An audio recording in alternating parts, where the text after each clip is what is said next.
Good morning. We are very happy to gather here again and to have Adele Diamond making this morning's presentation.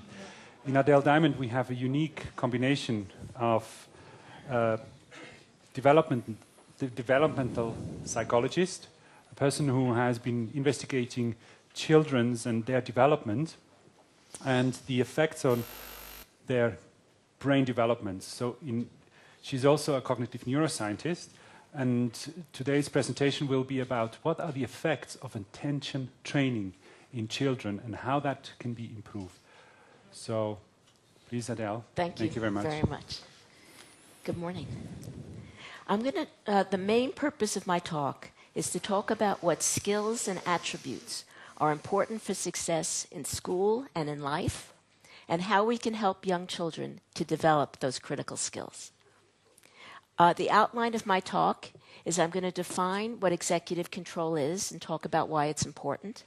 Then I'll say a little bit about its development, how to help children improve their executive control, lessons from one approach in doing that, and other ways to improve children's executive control. What do you mean? Executive control refers to a set of 3 cognitive skills that rely on a region of the brain known as prefrontal cortex.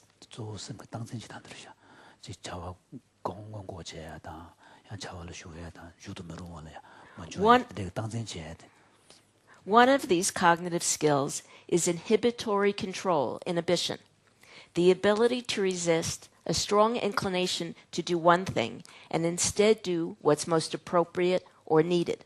So, for example, inhibition of distractions, whether internal or external, is needed for focused or selective attention. The ability to inhibit acting impulsively and instead make a better response enables you to resist saying something socially inappropriate or hurtful.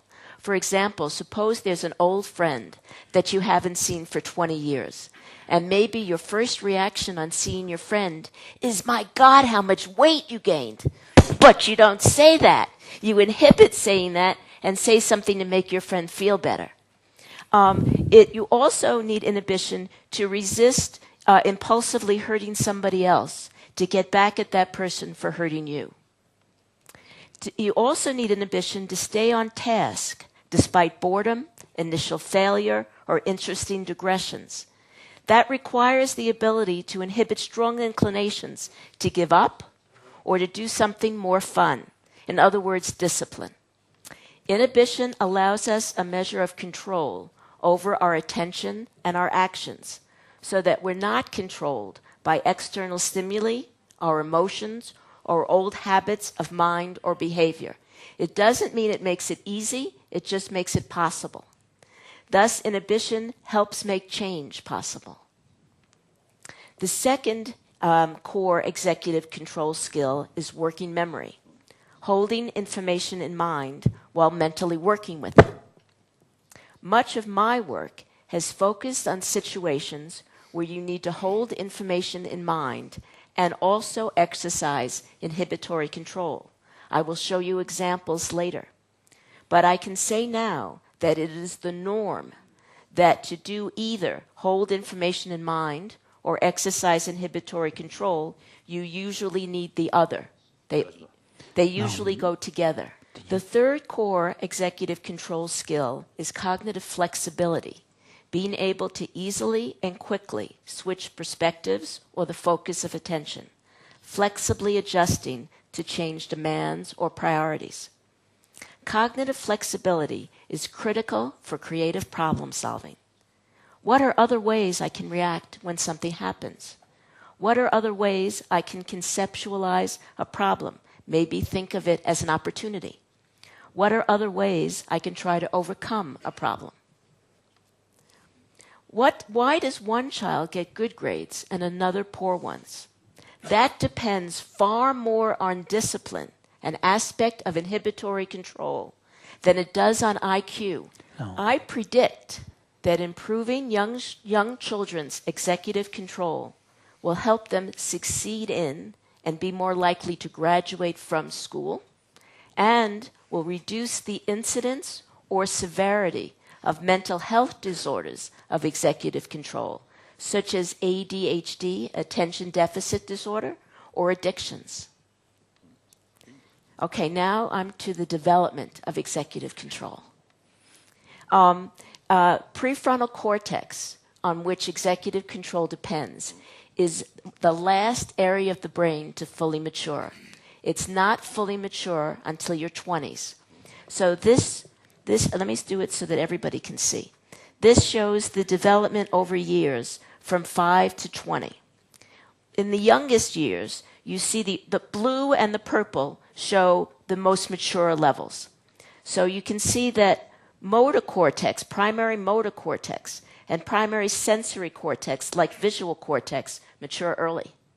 But even at age 17, prefrontal cortex is not fully mature. It matures very late. So executive control takes a long time to fully develop. Executive control is the characteristic most predictive of school readiness. Sadly, kindergarten teachers report that over half their children lack effective executive control skills, and that poor executive control is their single most difficult challenge in teaching. One characteristic of executive control in children is very poor inhibition. We adults may not appreciate how extremely difficult inhibition is for young children because it's less difficult for us. So I wanted to give an example. And I think that to understand things, it's best to experience it yourself. So this is a test we use to study executive control in children as young as 4 through adults. So imagine you have a response button for each thumb. Okay? Everybody has a button for each thumb. And one rule is that when you see a heart, you press on the same side as the heart. So here you would press with your left thumb. Okay? The other rule is that when you see a flower, you press with the thumb on the opposite side. Okay? The hearts are easy because everyone's natural tendency is to activate the hand on the same side as the stimulus. But flowers require you... So can you repeat that a bit? Why is it easier? It's built into the nervous system of all animals that when you see something on the left or the right, your hand, your body also tends to get activated. Okay? So when you have the rule that you press on the opposite side, you have to inhibit that. And then when the rules are mixed together, you have to flexibly switch between them. So first, we're going to do heart trials. So you only press on the same side as the heart. Is everyone ready? So you need your thumbs ready. Are you ready? Yes. Good. Thank you. Okay. So heart, same side.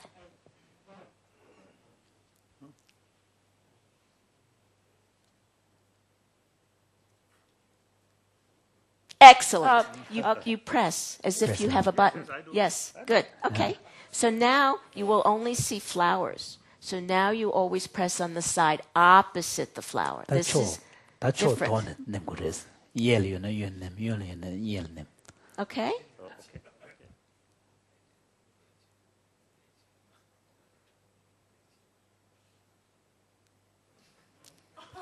Okay.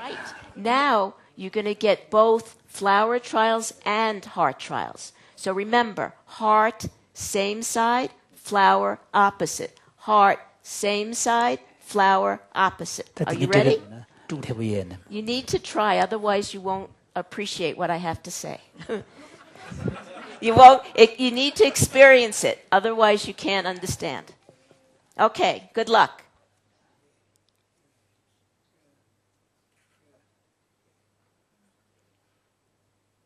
Okay, most people find that last part harder. If you look at the performance of adults, we find just doing flowers or just doing hearts are the same, just like you said. We're just as fast and we're just as accurate if we only have hearts or we only have flowers. But if you do what David talked about with mixing them together, we're less accurate and we're slower over here, okay? And you see the same thing in children.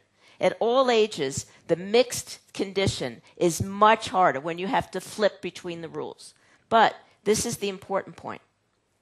Now, His Holiness said the heart and the flowers were no different, and that's true for all adults. Doing only flowers or only hearts are equal. But that's not true for children. From all the ages we studied, whether they're 4 years old or 13, which is as old as we studied, if you have to do flowers, you're worse than if you just do hearts. Even though every trial is a flower, it's not harder for us, but it's harder for children. So at every age we studied, children were slower and less accurate on the flower block than on the heart block. That effect is completely absent in adults. We also ask our people to remember... Is it because you have to press on the opposite hand? Yes. Is that the only reason? You can do any kind of rule. You can any kind of task where you just have to change what you were doing before, and we adults will immediately relax into doing that if that's what we have to do for all the trials. But children don't do that. No matter how many trials you give them, they have the effect of the first thing they had to do or their natural inclination of how you should do it. Make sense? Good. We also had people try to remember arbitrary rules, like for one stupid shape you press left and for another stupid shape you press right. And then after they remembered 2 rules, we gave them 4 more, so they had 6 rules to remember. Even very young children have excellent memories. The difference in their performance when inhibition is required, so the difference of going from hearts to flowers, is greater for children than the difference of going from 2 rules to 6. The opposite is true for us adults. Increasing memory demands is far more difficult for us. Okay. On the other hand, adults are also more like young children than we adults would often like to admit. So here's an example where you have to sort cards. If you sort cards by color, then the blue truck goes with the blue star. But if you sort cards by shape, then the blue truck goes with the red truck. 3-year-olds can sort cards perfectly by either color or shape. Nope. But very few 3-year-olds can switch. This is a different kind of switching now, right? So we're not changing the side, we're changing the concept. And I want to show you this. You're going to hear a child who's very verbal about what she's going through. So you may want to chuckle, but chuckle to yourself so you can hear the little girl. Yes, it's a video. The longish thing is Good job. Louder? This is a truck. Where does it go? Go ahead. So, trucks go here, and trucks go here. Here we go, Caleb. This is a star. Where does it go? Excellent. Okay. Now we're going to start playing the color game. Remember, in the color game, red ones go here, and blue ones go here. So, this is the blue one. Where does it go? Go ahead. Well, remember, we're playing the color game. And in the color game, blue ones go here and red ones go here. So this is a blue one. Where does it go? Where do you think it goes? Where do you think it goes? Where do you think it goes? Then take it and put it there. Okay. So point to where the blue ones go. 나를 내가 당분간에 입 좀 미국 때문에 봐. 미국 보여야 돼.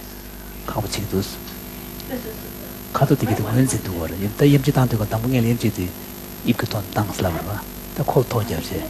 가도 오다는 임지 당슬라는 임지 당마도.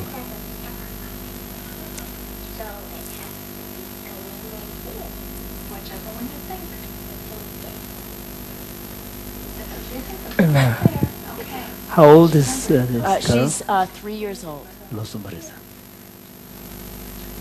This is a blue one. Where does it go?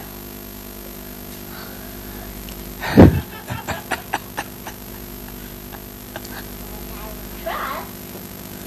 Where do you think it goes? Going in here. Okay.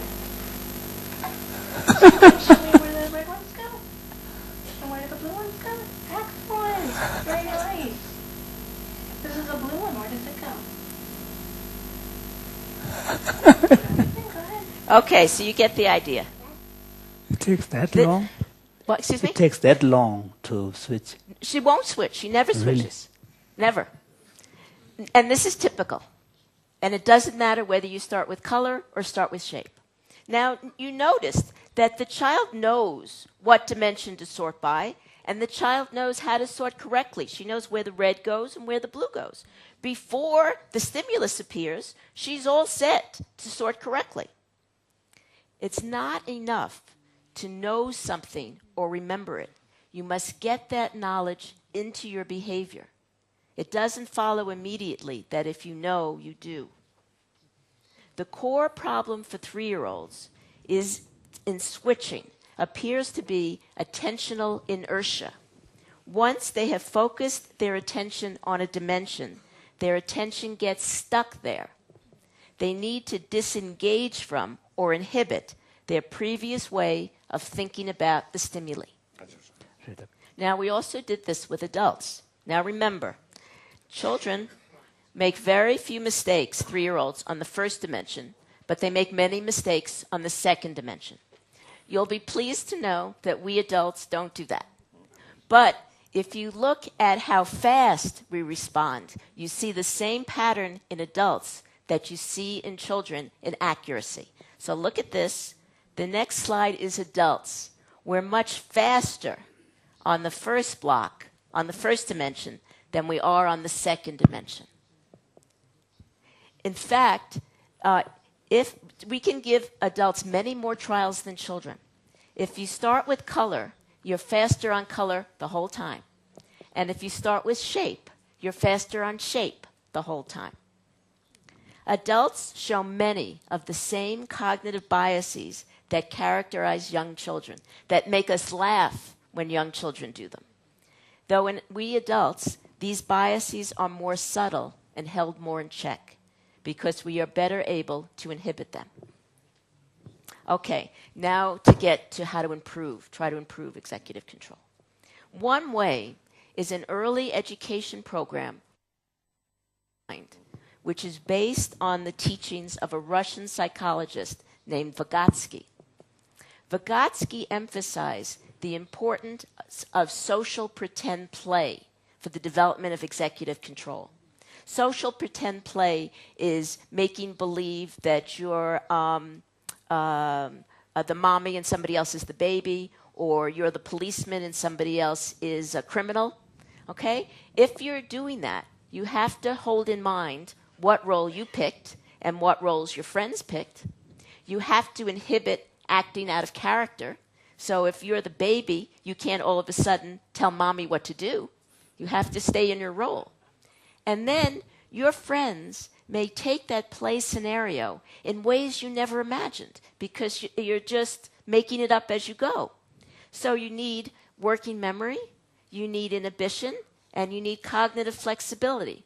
All 3 executive control skills, and the children just think they're playing.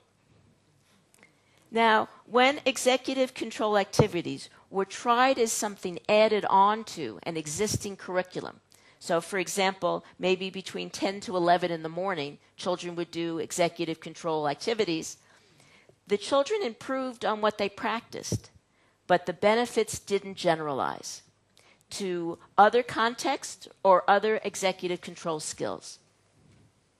For the benefits to generalize to other contexts and other executive control skills, training in and challenges to executive control needed to be integrated in all school activities throughout the day.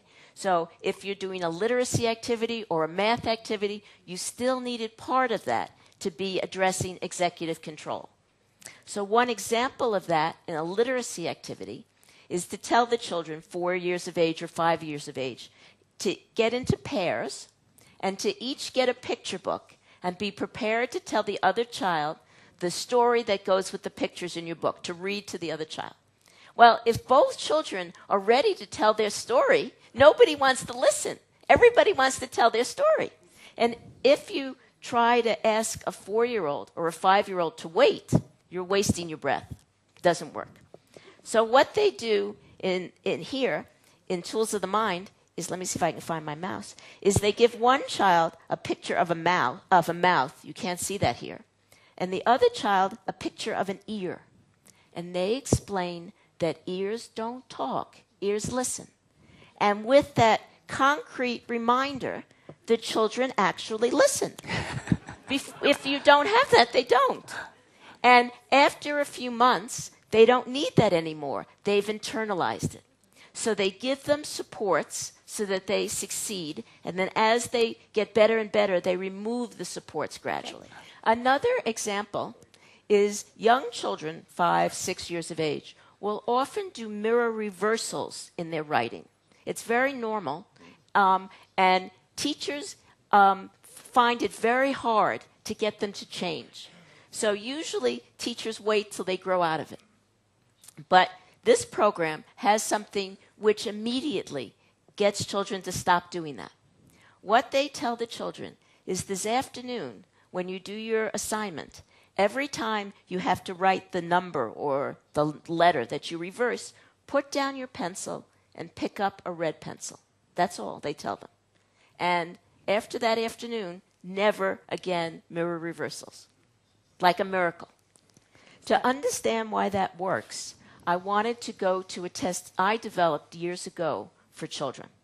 On this test, there are cards. And when you see a black card with a moon, you're to say day.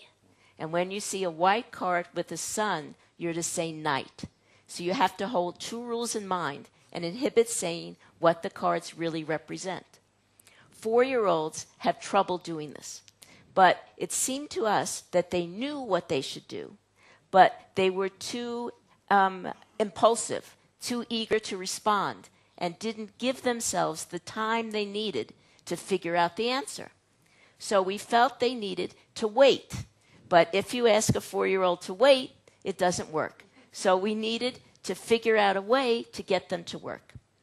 And the way we figured out was after we showed the child the card, we sing a little song to the child. Very short, but the child doesn't respond till after we're finished with our song. Now, you might think that singing to the child would interfere with their calculating the right answer. But what you find is that if you don't do that, children are a chance. But if you do the little song, they're up about 90% correct. Now, if you sing that song between trials, before you show the card, it doesn't help because they don't yet know what the answer should be, so they can't use it to calculate. It only helps if you show after you see the card. Now I'm going to show another video. Normally, we don't have the same child do both the song and regular, but for the purposes of having a film company come, we did both. First, you'll see the child do standard, and you'll see that he knows the right answer, but sometimes he impulsively gives the wrong answer and then immediately corrects himself. Or sometimes he's so eager to respond, he answers before I even show the card.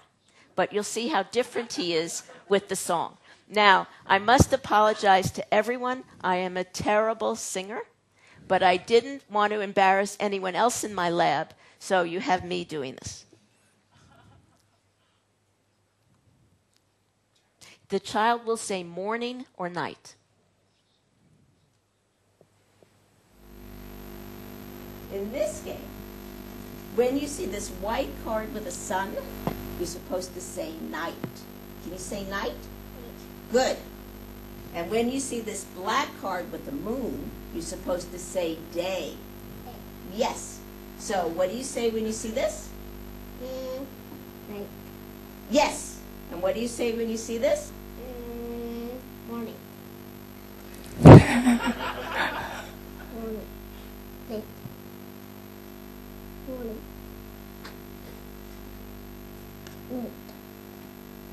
Morning.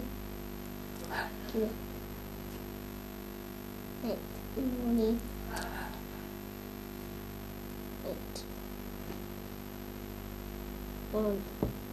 Yes! Can we try it once more? This time, I'm going to sing a little ditty after I show you the card. And I don't want you to answer till after I'm finished singing, okay? Can we try that? Okay. So, think about the answer, don't tell me. Now can you tell me? What do you say? Morning.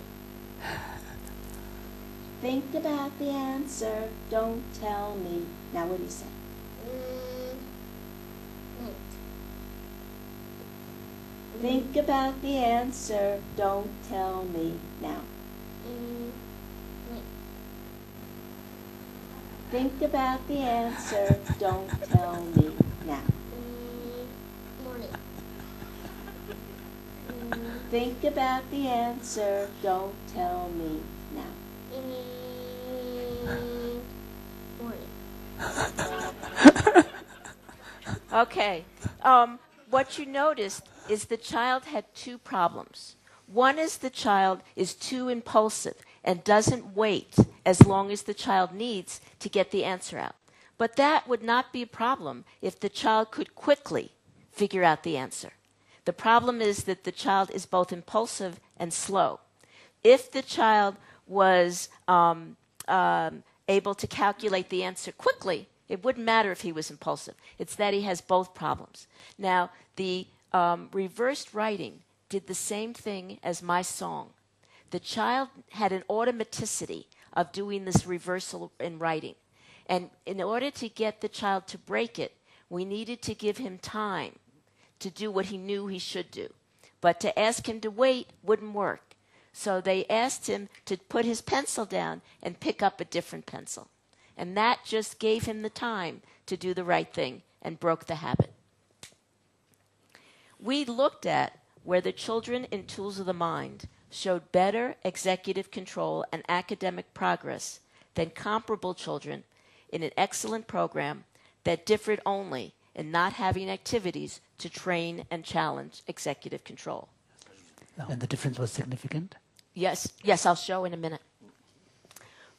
To study this, we chose activities completely different from anything the children had ever done before.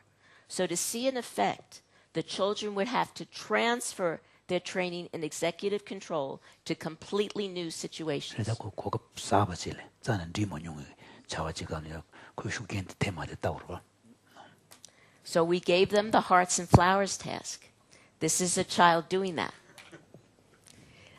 When they just have the flower block, they just do flowers, children in Tools of the Mind did better than children in the other curriculum. This is significant, but it's not that big a difference. Here is the harder mixed block. Most of the children in the other curriculum could not even demonstrate during practice that they could do this at all. They were completely unable to do mixing of flowers and hearts. But most of the children in the Tools program could do that. This is not only a significant difference, it's a big difference. We had another measure I won't go into. The children in the other condition were performing a chance. The children in Tools were performing at about 85% correct. That's a big difference. And that was published in Science. Better academic performance in children in the program that improved executive control has been replicated with other children and other teachers in other schools and states and with different comparison conditions. Okay, now lessons to learn from this. Executive control skills can be improved even in children as young as 4 or 5 without expensive, highly technical equipment by regular teachers in regular classrooms. Secondly, though teachers, at least in the West, are being pressured to allow less time for play, to have more time for academic instruction, play is important. Children who spend more time at play perform better academically than comparable children who receive more direct academic instruction. The next one is feedback loops, and I will explain. If you start school with poor executive control, you have problems like yelling the answer out when you should be quiet, or not staying in your seat, or taking things from other children, or not paying attention for long enough. So the teacher is always yelling at you, and you're getting poor grades. The teacher comes to expect you not to perform well. You come to expect yourself not to perform well, and you think this is no fun at all. I want to go away from here. Then imagine the child who begins school with good executive control. You're able to sit in your seat and pay attention, and the teacher says, "What a pleasure you are. I wish I had a whole class of children like you." And you're able to do your assignments, you get good grades, you think, I kind of like this. I want to invest in being part of this thing that makes me feel so good about me.